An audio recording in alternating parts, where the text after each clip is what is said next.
There is fat wrapped around your liver right now. Not the fat on your stomach, not the fat on your thighs, the fat inside your abdominal cavity, pressing against your organs, infiltrating your liver tissue, coating your pancreas, and squeezing the vessels that feed your heart. You cannot feel it. You cannot see it. You may have no symptoms at all. And it is rewriting your biology at this exact moment. Every hour it sits there, it is releasing a continuous stream of inflammatory chemicals directly into your portal vein, the blood supply that feeds your liver. Your liver processes everything first, and right now it is processing a slow, uninterrupted drip of poison that your visceral fat is manufacturing 24 hours a day, 7 days a week, whether you're asleep or awake. This is not a cosmetic problem. This is a disease process, and most people carrying it have no idea it's happening until the damage is already done. Here is what visceral fat actually does, and I need you to understand this at a biological level, not a general wellness level. Visceral fat is not passive storage. It is metabolically active tissue. It behaves like a rogue endocrine organ that has set up shop inside your body without your permission. It secretes cytokines, inflammatory signaling proteins, including TNF-alpha, interleukin-6, and resistin. These are not abstract chemistry terms.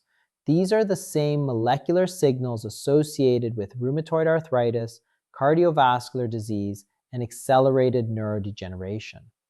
People with high visceral fat have a 46% greater risk of dying from cardiovascular disease, independent of their BMI.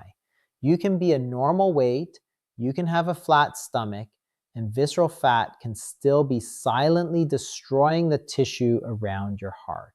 It wraps around your liver first. When fat infiltrates hepatic tissue, you get non-alcoholic fatty liver disease, even if you've never touched alcohol.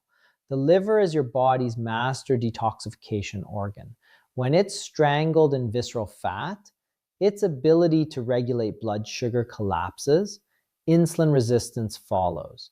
And insulin resistance is the metabolic engine that drives type 2 diabetes, hormonal dysfunction, and accelerated cellular aging. Then it reaches the pancreas. Pancreatic fat infiltration directly impairs beta cell function, the cells responsible for producing insulin. Studies using high-resolution MRI have documented this clearly. The pancreas does not look diseased from the outside, it looks fine. But internally, fat is replacing functional tissue. Once beta cell mass is lost significantly, it does not come back. Then it reaches the heart. Pericardial fat, visceral fat around the heart, has been shown to directly infiltrate myocardial tissue. It causes electrical instability. It is now considered an independent risk factor for atrial fibrillation. And this is all happening silently. No pain, no alarm, no signal that anything is wrong until something fails catastrophically. A 2021 population study in the European Heart Journal tracked over 500,000 adults across 12 years.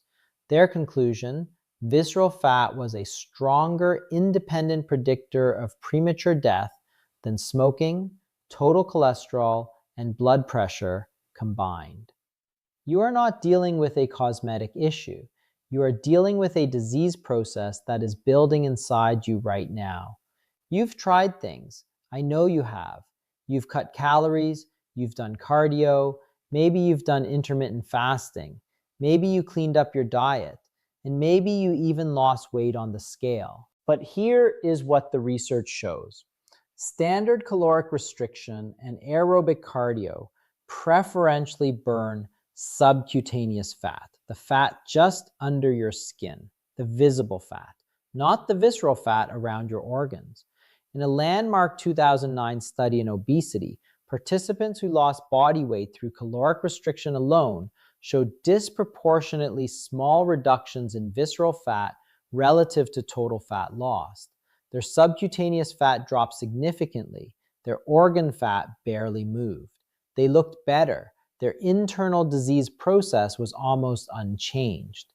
Intermittent fasting, it creates a mild hormonal environment that can reduce visceral fat over time, but the data is inconsistent, and without the right dietary input supporting it, the effect plateaus within weeks. Most people doing intermittent fasting are eating the exact foods during their eating window that are refeeding the visceral fat they're trying to destroy. Cardio alone is insufficient. Steady state aerobic exercise, walking, cycling at moderate intensity, does not generate the hormonal response needed to specifically target visceral adipose tissue. A 2012 meta-analysis in PLOS One covering 117 trials found that aerobic exercise without dietary change produced negligible reductions in visceral fat. Not meaningful reductions, negligible. Here's why this matters. While you are doing the things you were told to do, your visceral fat kept growing. Not because you failed, because you were given the wrong tools. The mechanisms that actually attack visceral fat are specific. They involve your cortisol axis, your insulin sensitivity, your gut microbiome composition, and something called brown adipose tissue activation that most doctors never discuss with their patients. That is what we're going to cover now. The first mechanism. Cortisol is the architect of visceral fat. Chronic cortisol elevation is the single most underrated driver of visceral fat accumulation. Without addressing this, everything else you do is working against a biological headwind. Your cortisol system actively selects the abdominal cavity as the preferred storage site for excess energy. You can eat perfectly and still be gaining visceral fat if your cortisol is dysregulated. Visceral adipose tissue has a significantly higher density of glucocorticoid receptors than subcutaneous fat. This means visceral fat is biologically primed to respond to cortisol. When cortisol is chronically elevated through poor sleep, psychological stress, blood sugar instability, or high-intensity exercise without adequate recovery, it signals fat storage specifically in the visceral depot. There is also a local enzyme called 11-beta-HSD1 expressed in visceral fat tissue that reactivates cortisone back into active cortisol at the tissue level. Visceral fat is capable of generating its own cortisol microenvironment. Research from the Journal of Clinical Endocrinology and Metabolism demonstrated that individuals with the highest 24-hour urinary cortisol levels had 3.2 times greater visceral fat mass than those with the lowest levels, controlling for total caloric intake. Sleep is not optional for visceral fat reduction. It is the primary lever. A single night of 4 hours sleep elevates cortisol the following day by 37% in healthy adults. 7 to 9 hours of consistent quality sleep is a clinical intervention for visceral fat, not a lifestyle recommendation, a clinical intervention. The second mechanism, your gut microbiome is either burning visceral fat or building it. The composition of bacteria in your gut directly determines whether your body stores energy as visceral fat or oxidizes it as fuel. If you have a high-fat, low-fiber, processed food diet, you are actively cultivating the microbial species that manufacture visceral fat. You cannot out-exercise a dysbiotic gut. Specific bacterial species, particularly Firmicutes, extract more caloric energy from identical food compared to a Bacteroidetes dominant microbiome. Beyond caloric extraction, the balance of short-chain fatty acids produced by gut bacteria, specifically butyrate, propionate, and acetate, directly modulates the expression of genes in visceral adipose tissue that govern fat storage versus fat oxidation. A butyrate-deficient gut environment turns on the genetic switches for visceral fat expansion. Butyrate-producing bacteria are fed by fermentable fiber. They die in a processed food environment. A 2021 study in Nature Medicine profiling 12,000 adults found that microbiome composition alone could predict visceral fat mass with greater accuracy than dietary recall or physical activity questionnaires.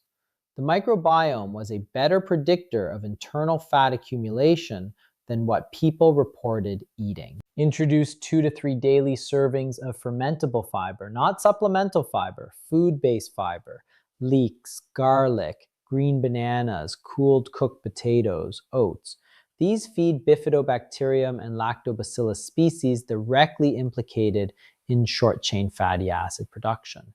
This is a 90-day intervention minimum. The microbiome does not shift overnight, but without starting now, every day you wait is another day your gut is manufacturing the environment that fills your abdominal cavity with fat.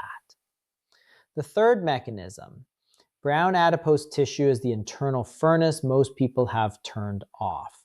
You have a tissue type in your body designed to burn fat as heat. Most adults have it switched to the off position. Every day it remains inactive, your white visceral fat accumulates with no metabolic counterforce. The furnace is sitting there, unlit, while the disease builds around your organs. Brown adipose tissue is concentrated around your neck, collarbones, and spine. It is packed with mitochondria and expresses a protein called UCP1, uncoupling protein 1. When activated, UCP1 physically disrupts the mitochondrial membrane, causing fatty acid oxidation to produce heat instead of ATP. The fuel for this process is mobilized from visceral white fat first. Visceral fat is the highest priority fuel source for thermogenically active brown fat. PET-CT imaging studies have shown that a single session of brown fat activation burns the energy equivalent of 200 to 300 calories of stored white fat as pure heat. The problem: chronic overfeeding, insulin resistance, and sedentary behavior suppress UCP1 expression. Brown fat in most middle-aged adults is functionally dormant. The furnace exists, the pilot light is out. A 2019 study in Cell Metabolism demonstrated that adults with measurably active brown fat had 52% lower visceral fat mass than age-matched controls with inactive brown fat, independent of diet, exercise, or total body weight. Cold exposure, brief, consistent, non-extreme, is the most evidence-supported brown fat activator available. The 2022 study in Nature Metabolism showed that 11 minutes per week of cold water immersion at 15 degrees Celsius was sufficient to measurably increase brown fat metabolic activity over 12 weeks. This is not an extreme protocol. It is 90 seconds per day, done consistently, producing a real, measurable biological effect on visceral fat clearance. The fourth mechanism. Insulin is the lock that keeps visceral fat trapped. As long as your insulin remains chronically elevated, visceral fat cannot be released for oxidation. It is biochemically locked in place. You cannot burn what you cannot release. Chronic hyperinsulinemia, which affects an estimated 88% of American adults, according to research from the University of North Carolina, is the metabolic state that holds visceral fat locked in your abdominal cavity while you eat less and exercise more and wonder why nothing is moving. Insulin activates an enzyme called lipoprotein lipase in adipose tissue, promoting fat uptake and storage. Simultaneously, insulin suppresses hormone-sensitive lipase, the enzyme responsible for releasing stored fatty acids back into circulation for fuel. In a state of chronically elevated insulin, hormone-sensitive lipase is functionally blocked. Fat cannot leave the cell. The cellular mechanism for visceral fat oxidation is chemically disabled by insulin. This is not a calorie problem. It is an endocrine problem. A 2020 controlled study in the American Journal of Clinical Nutrition placed participants on calorie-matched diets. 1 high carbohydrate, 1 low glycemic load. After 16 weeks, the high carbohydrate group lost 1.2% of visceral fat mass. The low glycemic load group lost 11.4% of visceral fat mass on the exact same number of calories. The only variable was the insulin response. Prioritize dietary strategies that lower insulin area under the curve, not just fasting glucose. Time-restricted eating helps, but more importantly, the carbohydrate quality and sequence of meals matters significantly. Protein and fat consumed before carbohydrates at any meal blunts the insulin spike from those carbohydrates by 20 to 30%. This is called food sequencing. It requires no calorie counting. It requires only changing the order in which you eat. I want to tell you about a patient, 52 years old, healthy weight, ran 3 times a week, got his annual physical every year without fail. His numbers were borderline, but his doctor told him to keep doing what you're doing. He came to me after a cardiac event. When we ran imaging, his visceral fat burden was among the highest I had documented in a non-obese patient. His pericardial fat was infiltrating the myocardial tissue. His liver was 30% replaced by fat. His pancreatic beta cell function was impaired. None of this was visible. None of it showed up in standard blood work as an alarm. His BMI was 24. He looked like a healthy man. He was not a healthy man. He had been running, literally running, while visceral fat disease progressed undetected for over a decade. That is not a story about bad luck. That is a story about what happens when you trust the wrong metrics, address the wrong fat, and believe that looking okay means being okay. The fat you cannot see is the fat that will kill you. You make progress, then you undo it. Here is exactly how. Alcohol. Every gram of ethanol you consume halts all fat oxidation in the liver while it is being processed. The liver's only priority becomes clearing the alcohol. Every other fat metabolism pathway is suspended. 1 drink per day is enough to meaningfully blunt visceral fat reduction. 2 drinks doubles the suppression. There is no safe level for someone actively trying to clear visceral fat. Processed seed oils. Linoleic acid found in soybean oil, canola oil, sunflower oil, and the vast majority of packaged food directly incorporates into visceral fat cell membranes and increases their inflammatory output. A 2023 study found that visceral fat from individuals consuming high linoleic acid diets released 70% more pro-inflammatory cytokines than visceral fat from low linoleic acid consumers. You cannot eat processed restaurant food without consuming this. Chronic cardio without resistance training. Long duration aerobic exercise without muscle building stimulus elevates cortisol over time and reduces muscle mass. Less muscle means lower insulin sensitivity. Lower insulin sensitivity means more visceral fat storage. This is the exact opposite of what you think you're doing. Poor sleep, 1 night at a time.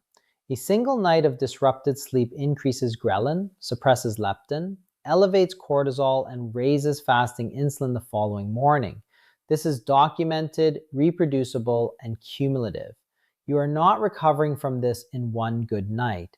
It takes 5 to 7 days to normalize hormonal markers after a single night of significant sleep disruption. Every one of these is actively feeding the disease you are trying to destroy.